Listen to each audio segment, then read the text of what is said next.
Bonjour Julien Bayou. Bonjour. Nouvelle journée de mobilisation demain contre la réforme des retraites alors que les grèves reconductibles se poursuivent. Ce matin, ça a été prolongé notamment dans les raffineries, les dépôts pétroliers Total Énergie. Est-ce que cette méthode, selon vous, cette stratégie est en train de fonctionner ? Oui, je pense qu'elle est nécessaire et nous pouvons gagner. J'appelle le plus grand nombre à participer demain dans les manifestations.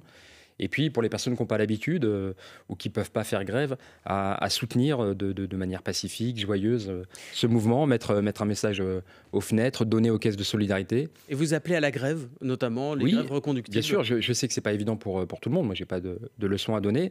Faire grève par procuration, en posant des RTT, par exemple, des congés, ou soutenir les caisses de grève, caisse-solidarité.fr. Mais pourtant, la grève reconductible, Julien Bayou, on le voit, à la RATP, les transports parisiens, ça a repris, la SNCF reste un peu perturbée, mais c'est pas non plus catastrophique.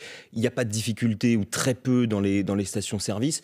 C'est pas un pays à l'arrêt. Non, mais écoutez, on peut gagner, on doit gagner. L'enjeu, c'est éviter de voler 2 ans de vie aux gens. C'est vraiment ça l'enjeu.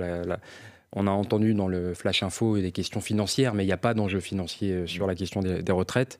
Et la meilleure preuve, c'est que le gouvernement a refusé toutes les propositions des écologistes de la gauche de financement alternatif. Toutes les propositions qui pouvaient permettre de combler un pseudo-déficit. Ils veulent transformer les 2 meilleures années de retraite en pires années de travail. Voilà. Et donc, il y a une mobilisation. J'ai rencontré les sénateurs écologistes, les sénateurs de gauche qui se mobilisent jusqu'à dimanche. L'intersyndicale fait un travail incroyable. Il y a une mobilisation demain. Nous pouvons l'emporter. Est-ce qu'il faut que le mouvement se durcisse, aille peut-être un peu plus loin, plus fort, comme le disent certains et le demandent certains ? Et en tout cas, je comprends les personnes qui se disent on en est réduit à devoir faire plus fort. Parce que c'est le gouvernement qui y compris les violences. Moi, je ne suis jamais pour la violence. Jamais. Mais c'est pas un aveu d'échec de se dire, ça veut dire que ça n'a pas fonctionné jusqu'ici, ce mouvement qui dure déjà quand même depuis plus d'un mois. N'inversons pas les choses. On a un gouvernement qui impose une réforme inutile, injuste, injustifiée, dogmatique. C'est-à-dire qu'il n'y a pas besoin de cette réforme. Si on parle finance, il n'y a pas besoin. Il y a le déficit, 13 milliards d'euros du système. Et avec un amendement sur les carrières longues, il pourrait en abandonner 10. Donc on voit bien que la question n'est pas financière. Pour trouver d'autres recettes. C'est cher, l'amendement sur les carrières longues. Ah bah parce que peut-être vous avez eu un chiffrage. Moi, j'en ai pas eu. Je l'ai demandé, j'en ai pas eu. Quand la première ministre a parlé, Olivier Dussopt sur ce plateau disait avec les ajustements qui ont été faits notamment sur les carrières longues ou sur les carrières des femmes, on en arrive à 300 millions, quelques centaines de millions d'euros de déficit. Ah très bien, on va peut-être loin des 13 milliards. Dans ce cas-là, on va pouvoir attendre la semaine. Ça le satisfait. Dans ce cas-là, on va pouvoir attendre la semaine prochaine qu'il ait un chiffre différent, parce que ce même ministre qui a annoncé que l'ensemble de la population allait toucher au moins 1 200 € de retraite minimum, d'abord nous disait c'était des millions de personnes, puis 200 000, puis 20 000, et puis il a fallu le travail de Jérôme Guedj. On nous a toujours dit le débat à l'Assemblée n'ont servi à rien. Bah écoutez, Jérôme Guedj, au moins, a pu démontrer la supercherie du ministre. Mais il va où ce mouvement social, non, mais, Julien Bayou? Vous me questionnez sur le mouvement social, vous me questionnez sur le recours à un mouvement plus radical. Mais dans quel pays un gouvernement peut mentir à la face de la représentation nationale et plus grave encore, de l'ensemble des Français en disant que vous aurez 1 200 € de toute manière? Vous voyez, moi, c'est ça qui me choque profondément. Cette réforme est injuste, elle est injustifiée. Et pendant ce temps-là, on n'affronte pas les sujets majeurs que sont le dérèglement climatique ou l'inflation. Vous parlez d'un mouvement plus radical. Est-ce que, par exemple, vous soutenez quand il y a des coupures d'électricité dans la permanence de Gérard Larcher ou des foyers à Annonay, qui est la ville d'Olivier Dussopt, ou des foyers du côté de Toulouse? Est-ce que ça, vous le soutenez ou est-ce que ce n'est pas une bonne manière de faire? Moi, je préfère quand il y a des opérations Robin des Bois ou, dans ce cas-là, les hôpitaux, par exemple, ne payent pas leur facture d'électricité. Après, vraiment, une permanence, si on est un peu entre nous, si on est un peu sérieux, une permanence, coupure d'électricité, bon, c'est pas non plus, c'est pas la fin du monde. C'est très différent de viser des foyers, par exemple. Et malheureusement, il y a des coupures. Ça a été le cas. Il y a des coupures d'électricité. Moi, j'aimerais que les coupures d'électricité soient bannies. C'est-à-dire qu'on mette dans la loi que c'est interdit, que c'est plus possible. parce qu'il y en a malheureusement. Et dans tous les cas, vous voulez dire, pas seulement dans le cas des mouvements parce qu'en fait, malheureusement, le problème, c'est qu'il y a des coupures d'électricité de la part des autres opérateurs, EDF et d'autres opérateurs. Mais la permanence, on ne va pas non plus dire que c'est un drame absolu. Julien Bayou, député écologiste de Paris, le texte, lui, il continue d'avancer au Sénat. Vous avez dit, vous l'avez évoqué tout à l'heure, le Sénat qui doit l'étudier jusqu'à dimanche soir minuit. Le Sénat avance et a même voté à l'unanimité une surcote pour les mères de famille qui ont tout leur trimestre à 63 ans. Elles pourront partir à 64 ans avec une surcote de 5% maximum. Est-ce que c'est un moyen de corriger cette réforme ? C'est une petite rustine. Moi, je regrette, vous voyez, qu'on ne puisse pas avoir un temps suffisant. Le gouvernement a choisi un véhicule, c'est un peu à 8h30, un projet de loi de finances rectificative sécurité sociale, qui enserre l'Assemblée et le Sénat dans des délais extrêmement contraints. Les débats n'ont jamais, pour une réforme des retraites, les débats n'ont jamais été aussi longs que ceux qui ont été à l'Assemblée. Mais quand on vole 2 ans de la vie des gens. Et c'était en 2010, pour la réforme de Nicolas Sarkozy, c'était des débats plus courts. Et je ne trouve pas ça bien non plus. Je suis cohérent. Quand il s'agit de 2 ans... Est-ce qu'il n'y avait pas mieux à faire, Julien Bayou, à l'Assemblée nationale, dans le temps imparti ? Mais il y a beaucoup mieux à faire que de parler de cette réforme des retraites inutile et injustifiée. Oui, lutter contre le dérèglement climatique et s'attaquer à la question des salaires insuffisants pour la plupart des Français ou des prix trop élevés. Il n'y a pas moyen de corriger ça, je vous le concède. Plutôt que de perdre du temps sur une réforme absolument injuste, alors qu'on a la sécheresse hivernale record qui prépare malheureusement des méga-feux. On va en parler, mais sur cette question des retraites, il n'y a pas moyen d'améliorer le texte pour vous mais tout a été refusé.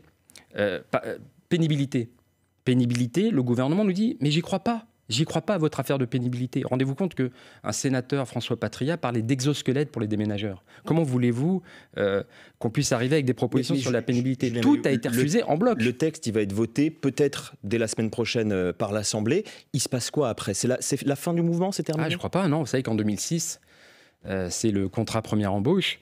Tout le processus législatif. Ça n'a rien à voir, Julien Bayou. C'était des dizaines de facs bloquées, des centaines de lycées bloqués. Là, hier, il y avait 17 lycées bloqués. On est très, très première embauche ne concernait pas que la jeunesse. Et fort heureusement, s'il y a eu victoire, c'est parce que justement, il y avait des seniors, une solidarité intergénérationnelle qui se mettait en mobilisation. Tout le processus législatif avait été finalisé. À l'Assemblée, il y avait eu un 49.3, le Sénat, juste la signature du le Conseil constitutionnel. Non, c'était publié au journal officiel. Et ça avait été suspendu le 31 mars 2006. Donc moi, j'appelle à poursuivre la mobilisation. Et je pense que nous pouvons l'emporter. Cette réforme, et d'ailleurs, en vérité, le doute est en train de saisir la majorité. Vous pensez qu'il y a une majorité contre ce texte ? Oui, je pense que c'est tout à fait possible. Entre, évidemment, la mobilisation, il n'y a pas une seule personne de la NUPES qui va manquer à l'appel. Et puis, peut-être des défections dans les rangs des députés macronistes. Barbara Pompili, par exemple, qui a dit qu'elle ne voterait pas le texte. Ça ne veut pas dire qu'elle votera forcément contre. Est-ce que vous appelez ces députés, Barbara Pompili, par exemple, pour essayer de constituer une majorité ? Oui, bien sûr, j'appelle ces députés parce que... il n'y a rien qui va dans cette réforme. Ni la méthode, j'en ai parlé brièvement, mais surtout... il n'y a pas de besoin d'imposer cet effort énorme à l'ensemble de la population qui est parfaitement injuste. Enfin, c'est vraiment les 2 meilleures années qu'on transforme en 2 pires années. Au passage, nous aurions proposé beaucoup de choses sur la question de l'emploi des seniors. Tout a été refusé, balayé. Donc en fait, faire travailler plus longtemps, c'est faire chômer plus longtemps. On le sait, les personnes qui arrivent à 55 ans sur le marché du travail, elles sont jetées. Donc vous dites que vous allez travailler plus longtemps, vous allez chômer plus longtemps. Ça veut dire de la précarité, ça veut dire de plus petites retraites. Il n'y a aucune question sur les questions d'inégalité salariale femmes-hommes qui ont été réglées au passage. Enfin, il n'y a rien qui va dans cette réforme. Elle est à rejeter. Julien Bayou, député écologiste. On a encore beaucoup de choses à évoquer. Et mais si vous me permettez, c'est que la victoire de ce mouvement social et de la nouvelle Union populaire écologique et sociale, ça ne doit pas être un aboutissement. Ça doit être la préparation d'une alternative pour le pays. Et là, il y a de beaux projets à faire sur quelle réforme des retraites à proposer avec la NUPES. C'est une dissolution, quoi. Et qu'on vote à nouveau qu'il y ait une nouvelle assemblée. Non, mais qu'on prépare sur le temps long, parce que le projet NUPES, on a eu 13 jours, 13 nuits pour le préparer en mai. Là, il y aura un beau travail à faire sur comment partir à la retraite en bonne santé. On va parler de propositions dans un instant. On va parler nucléaire, sécheresse notamment. Julien Bayou, député écologiste de Paris. Le fil info, il est 8h42 déjà. C'est Maureen Suignard. À peine réélu par son parlement, le président chinois Xi Jinping, félicité par son homologue russe Vladimir Poutine, loue même le renforcement de leur coopération alors que les Occidentaux redoutent le fait que Pékin puisse livrer des armes à la Russie en pleine guerre en Ukraine. Encore beaucoup de trains supprimés aujourd'hui et ce week-end, un TGV sur 2 et 2 TER sur 5 en circulation ce vendredi. Poursuite du mouvement contre la réforme des retraites, tout comme dans toutes les raffineries. Total Energy affirme ce matin la CGT. EDF va devoir adapter son calendrier de maintenance. 2 nouvelles fissures repérées dans des centrales nucléaires françaises. D'abord à Penly en Normandie, où une première avait déjà été repérée en début de semaine. Une autre en Moselle sur le site de Cattenom. L'unité touchée est déjà à l'arrêt pour un problème de corrosion. Thierry Casasnovas toujours en garde à vue. Le youtubeur dont les vidéos ont été vues plus de 80 millions de fois prône la pratique du jeûne et du cridivorisme. Il affirme que ces pratiques peuvent guérir des cancers et fait donc l'objet d'une information judiciaire pour exercice illégal de la médecine et escroquerie. France Info. Le 8-30 France Info. Adrien Beck. Laurent Sénéchal. Toujours avec Julien Bayou, député écologiste de Paris. 2 nouvelles fissures ont été découvertes dans des centrales nucléaires en France, à Penly et à Cattenom. On parle cette fois-ci d'un problème thermique, pas de corrosion. Est-ce que ce n'est pas le signe qu'il faudrait investir davantage dans notre nucléaire, au moins existant ? Alors ça, c'est magique. Écoutez, non, en fait, c'est le signe qu'il y a un problème avec la filière. Mais c'est quoi le problème ? Vous avez la moitié des centrales qui ont été à l'arrêt récemment, en partie pour maintenance et en partie pour corrosion sous contrainte. Là, on découvre des fissures qui n'ont pas lieu d'être. C'est le signe qu'il faut s'arrêter et regarder un peu ce qui fonctionne et ce qui peut poser problème. Moi, ce qui m'inquiète... Ça veut dire quoi s'arrêter, Julien Bayou ? Réfléchissons un peu. Là, aujourd'hui, vous avez un projet de loi qui vise à accélérer la construction de nouveaux réacteurs. Moi, vous allez m'attirer dans le débat pour anti-nucléaire, etc. Mais si on prend un tout petit peu de recul, il y a une centrale EPR de Flamanville qui est en construction depuis maintenant des années, qui devait coûter 3 milliards, finalement c'est 20, si un jour elle voit le jour. Hein. Et on nous dit, il faut en faire 14 de plus. Moi, si quelqu'un me disait, bon, ce produit ne marche pas, je vais en faire 2 l'année prochaine, je lui dirais, écoutez, c'est pas très raisonnable. Certains vont vous répondre, c'est parce qu'il y a eu un sous-investissement, parce que notamment la gauche au pouvoir et même avant a désinvesti de la filière, et donc on est moins bon aujourd'hui qu'on ne l'était par le passé. Mais on n'était pas bon dans le passé, si je peux me permettre, puisque ces centrales-là sont assez récentes. Civaux, elle est aussi jeune que moi, c'est la dernière. Et elle est arrêtée parce que finalement, on pensait qu'elle était jeune et qu'elle pouvait continuer. C'était pas Fessenheim, si vous voulez. Et en fait, elle est à l'arrêt parce qu'il y a des problèmes. Mais donc, ce que je veux dire, c'est que c'est le symptôme de quoi, en fait, ces fissures, selon vous ? Moi, je crois qu'on a beaucoup compté sur le nucléaire et qu'à un moment, il a été. Vous dites que c'est une technologie, en fait, qui est pas fiable, objectivement. Mais c'est-à-dire qu'on nous dit tout doit reposer dans les. J'allais dire dans les prochaines années, mais non, parce que. Pour la question énergétique et climatique, l'enjeu, c'est les années qui viennent. On l'a vu cet hiver. Et donc là, on nous dit, on va faire 14 centrales pour dans 20 ans. Oui. À partir d'un modèle qui ne fonctionne pas encore. Mais voyez, on aura sans doute encore besoin d'électricité dans 20 ans et même encore davantage qu'aujourd'hui. Mais personne chez les écologistes dit qu'il faut tout fermer aujourd'hui. Enfin... Yannick Jadot, votre candidat présidentiel, disait même qu'il faut investir des dizaines de milliards d'euros pour les fermer. Il faut avoir des ingénieurs qui soient à la pointe pour pouvoir en fait sortir de l'industrie nucléaire. Donc il y a bien une question de sous-investissement. Et je vais vous dire, si il faut investir pour en prolonger, parce que malheureusement il y a un effet de crête et qu'on risque de manquer, eh bien faisons-le. Je voudrais pas qu'on accuse. Vous préférez qu'on utilise le nucléaire plutôt que le charbon, par exemple ? Écoutez-moi, non, ce que je veux dire, c'est qu'on accuse les écologistes de vouloir fermer le nucléaire. Aucun écologiste n'est pour fermer les centrales aujourd'hui. Je voudrais que ça soit très clair. Nous ne sommes pour rien dans le fait que la moitié des centrales étaient à l'arrêt. Mais par contre, comment on peut sortir d'une période où la moitié des centrales étaient à l'arrêt et ne pas s'interroger sur la filière et se dire, on va faire 14 exemplaires de plus d'un exemplaire qui ne fonctionne pas. Pour autant, miser l'entièreté de notre stratégie énergétique sur une technologie qui coûte cher et dont on ne sait pas si elle fonctionne. Moi, je trouve ça dogmatique. Pour autant, le nucléaire fait partie des énergies vertes, c'est ce que dit la Commission européenne. Les Français y sont très largement favorables et même chez vous. J'ai pu lire que vos sympathisants sont assez largement favorables au nucléaire. Est-ce que vous, va dire dans l'état-major d'Europe Écologie Les Verts, vous n'êtes pas à rebours de l'histoire? Je ne crois pas. Vous savez, aujourd'hui, l'enjeu, c'est les 10 prochaines années. L'enjeu, c'est, si on doit parler de nucléaire, comment on les refroidit. Vous savez qu'aujourd'hui, la plupart des centrales sont à côté de fleuves dont le débit baisse. Le Rhône en particulier, le débit du Rhône est inquiétant. Il y a des centrales, on nous propose d'en mettre 2 ou plus. Avec, question très simple, avec quelle eau vous refroidissez des réacteurs à côté de fleuves dont le débit baisse? Si vous vous intéressez au dérèglement climatique, est-ce que le nucléaire est compatible avec malheureusement les effets du dérèglement climatique? Aujourd'hui, la réponse est non. En tout cas, la réponse n'est pas assurée. Mais les énergies fossiles non plus, et pour autant, quand on voit les statuts de votre parti, quand on est adhérent Europe Écologie Les Verts, on doit être contre le nucléaire, mais en revanche, il n'y a rien sur les énergies fossiles, par exemple. Mais on est contre paradoxal en 2023. On est contre les énergies fossiles et pour en sortir. Avec le nucléaire, si je peux me permettre, il y a aussi un enjeu presque civilisationnel. C'est la question des déchets. Le nucléaire produit des déchets qu'on ne sait pas véritablement gérer, qui ont une durée de vie supérieure au temps qui nous sépare de l'invention de l'écriture.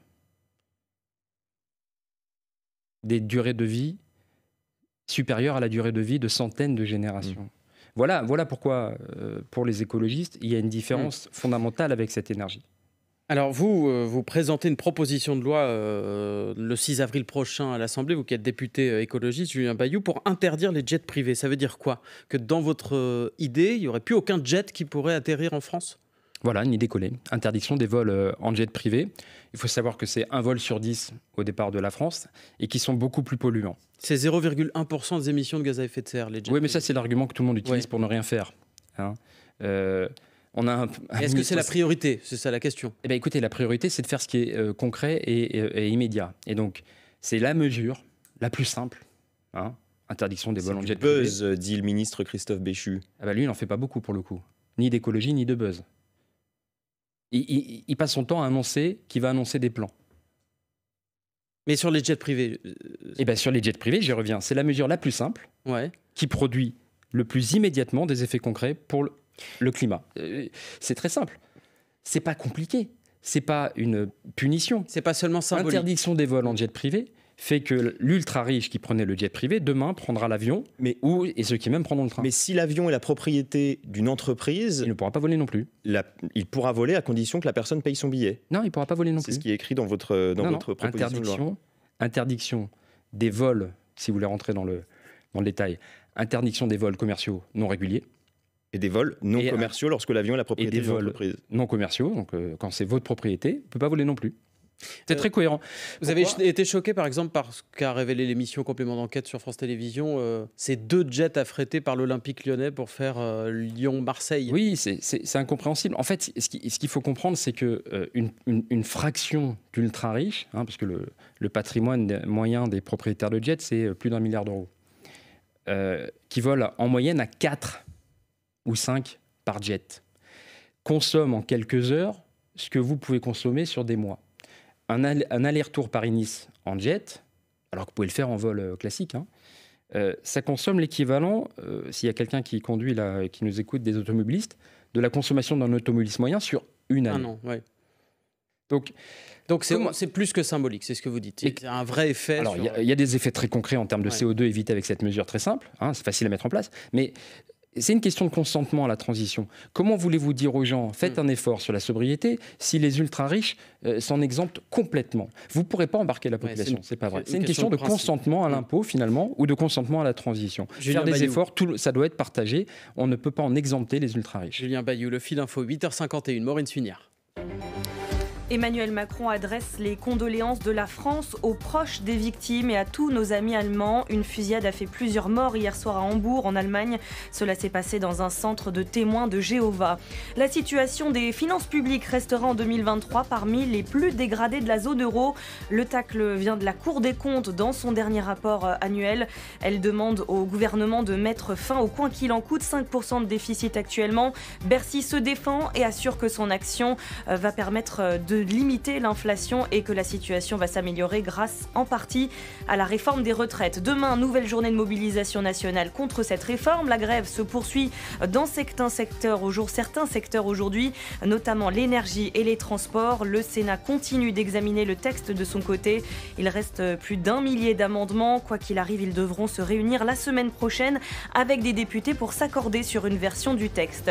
Des rafales jusqu'à 150 km/h attendues en Corse aujourd'hui. Vigilance orange au vent en cours, tout comme l'Aude, l'Hérault, les Pyrénées-Orientales, le Var et les Alpes-Maritimes. Et les 4 départements bretons sont en vigilance orange au risque de vagues submersion. France Info. Le 8-30 France Info. Adrien Beck. Laurent Sénéchal. Toujours avec Julien Bayou, député Europe Écologie Les Verts de Paris, avec le débat sur les zones à faible émission, limiter l'accès au centre-ville pour les véhicules les plus polluants dans 43 grandes villes de France d'ici 2025. On entend des voix jusque dans votre camp qui doutent. Est-ce que c'est pas finalement petit manque de courage quand même de dire finalement il faut limiter la pollution, mais c'est un peu compliqué, on va peut-être pas le faire tout de suite? Non, moi j'appelle ça du pragmatisme. C'est-à-dire que si vous pensez par exemple à Bruno Bernard, président de la métropole de Lyon, qui dit aujourd'hui c'est pas mûr. Il voulait interdire les critères classés 2 d'ici 2026. Donc plus loin que la loi. Ouais. Et ce qu'il dit, c'est on a besoin d'une campagne de communication du gouvernement, on a besoin de radars pour contrôler, et puis surtout, on a besoin d'investir dans les transports du quotidien. C'est-à-dire que on a besoin d'une alternative. Si vous avez un diesel, parce que rappelez-vous quand même que pendant des décennies, on a poussé les automobilistes à s'équiper en diesel.